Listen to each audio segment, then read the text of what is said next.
You know, Jay, maybe you got this all wrong. Maybe DKOldies isn't that bad. Maybe the owner, Drew, came from a good place.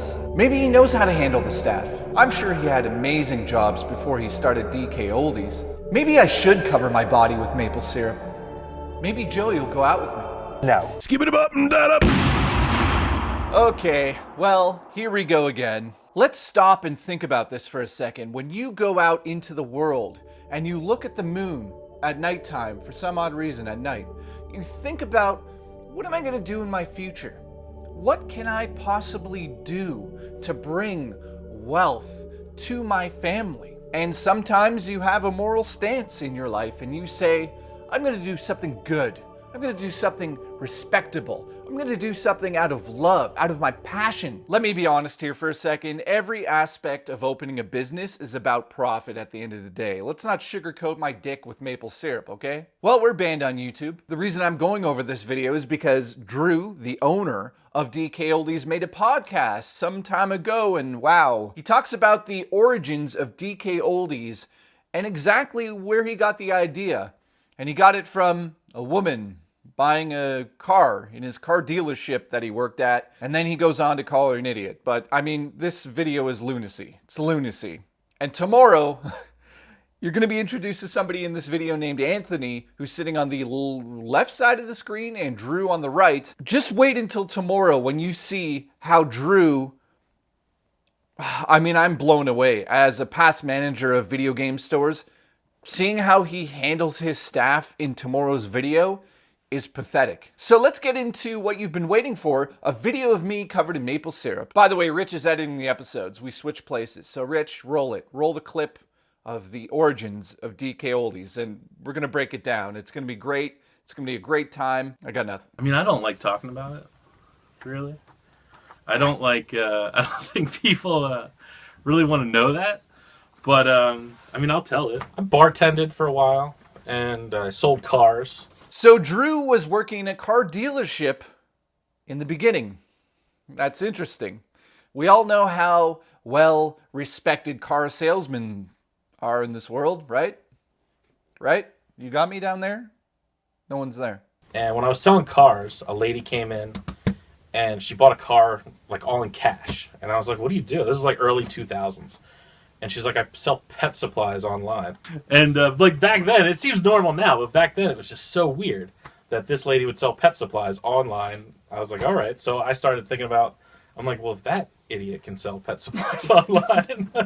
And buy a car in cash. Yeah, I'm like, I can sell pet supplies online, right? Let me get this straight. A woman comes into the car dealership. He asks her a personal question. She says, I make the money by selling pet supplies online. And then he goes on to call her an idiot. He calls her an idiot. And then guess what? He does the exact same thing. Congratulations. Congratulations. So I actually went down to the grocery store and I was like, how is this lady selling pet supplies? So I started looking at all like the pet supplies at like the local grocery store. And I'm like, I could just buy it right here and flip it right over. So I told my boss, I'm like, that I'm going to be selling stuff online and I'm not going to be selling cars anymore. And he didn't like that. I eventually quit, and then my idea was not to sell video games online. It was to go the other way, and I was going to be a teacher. And I was going to go to college. So, yeah. I did not know any of this. Yeah, so Okay. So while I was going to college, being a teacher, I worked for a guy who sold, he sold stuff online. He sold, how do you say? Adult videos. Adult videos. He sold adult videos. And I worked in the warehouse, kind of what you guys do, just packing and shipping stuff, right? And I did it just to make cash, because I was getting married, buying a house. So the idea starts to swing around in his head, and he thinks, online sales, that idiot did it.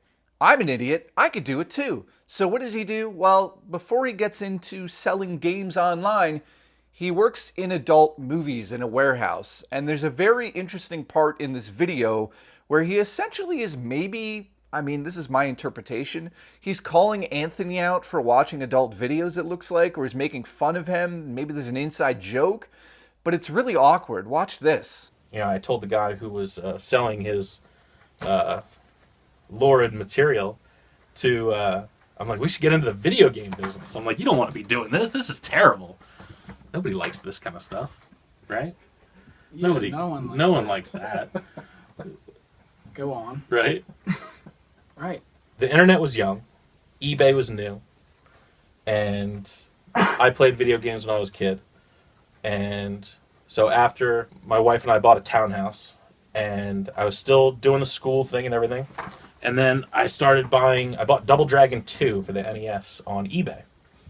And I was like, this game's awesome. I got it in. I'm like, I love it.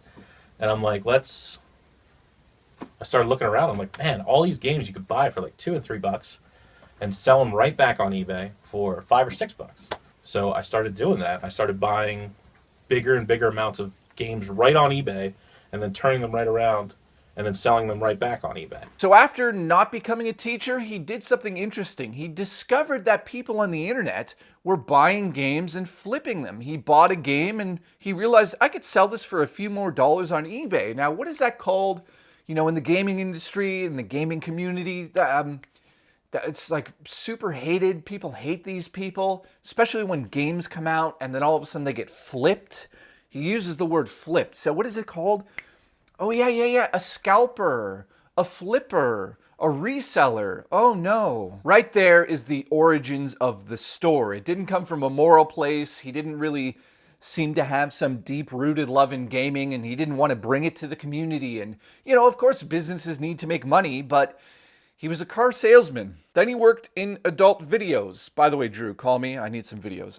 And then he flipped games on eBay. He took all of his knowledge about sales and he made DKOldies. He has no background in, from what I can understand, business or dealing with staff at that point in time. Maybe I'm wrong about that. Maybe he was a manager at the car salesman place, or maybe he was a manager, doesn't seem like it, at the adult warehouse he worked in. But in saying that, there's some things that pop up in a second that really make me see he has no idea how to handle the staff at DKOldies. And that's unfortunate because, you know, I'm not going to harp on Anthony. Anthony seems like a very chill type dude, but Drew is like bullying him. And wait until tomorrow because it's lunacy what he does to Anthony in one of the videos that was posted years ago. And then here we are. Selling a million video games. We sell a lot of video games now. We sell a lot of video games.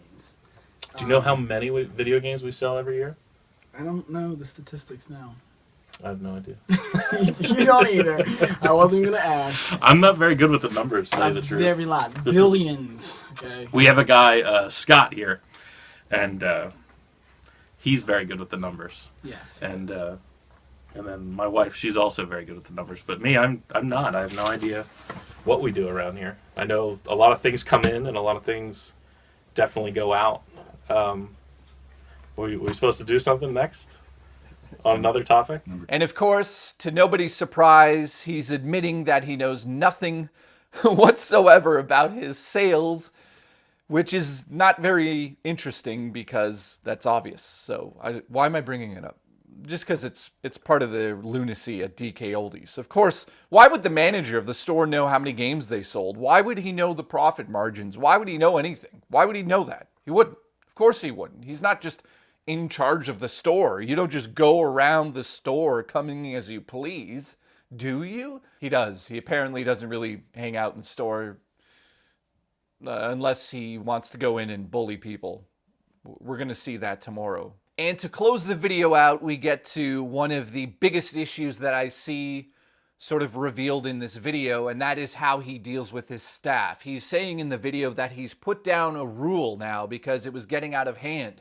People were, you know, I can't say these words on YouTube. Can I say the words on YouTube? We're going to get banned. Rich, we're going to get banned if I say So without going into the details of that conversation, again, you can find it on YouTube. The video is called Old School Silliness Begins.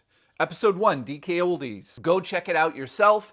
But again, I'm not going to sit here and make fun of the staff. That's one thing that I've sort of learned about over the last couple of days or even the weeks, that the staff are really not at fault here. To a certain degree, yes, they're obviously not doing their jobs, but I do, again, feel like it comes from the top down, and now we have a more deeper understanding of where the mistakes are coming from and trickling down onto Anthony's head like maple syrup in the sunset, standing on top of a mountain as a polar bear and 6 beavers watch on. I'm Canadian. So the staff issues was sort of a very disappointing part of this video for me, because not only is he admitting there was staff issues that he had to take care of, he's just saying that he put some sort of rule in place because they were a bunch of rowdy teenagers that he hired. So it also brings forth something I'm going to end the video on, and that is, when you're managing these stores, these staff members are not necessarily your friends first. They're employees first. They have rights. They have benefits. Well, maybe they don't have benefits at DKOldies. I don't know. Just guessing. But they definitely have rights. They should be respected. And it seems like Drew is not respecting his staff, especially in this video, because he also, again, he goes on to sort of poke fun at Anthony throughout the whole video. But tomorrow, I keep saying tomorrow, for the love of God. Rich, take off your pants tomorrow. And of course, he ends the video with some of the lamest, cringiest jokes I've ever heard. Let's go out with my favorite. This is great, Drew. Congratulations. This is a great job you've done in the video. I appreciate you. I love you. Like the way you move. I like your glasses. I really do appreciate you helping the channel over this week. Rich, by the way, sends out his love to everybody out there. We really appreciate everybody watching these videos. It means the world to us. And I'll see you tomorrow when I reveal how Drew talks to Anthony. And I feel so bad for Anthony in the video. Mario is red. Sonic is blue. Press start to join and be my player too. Beautiful. Boom.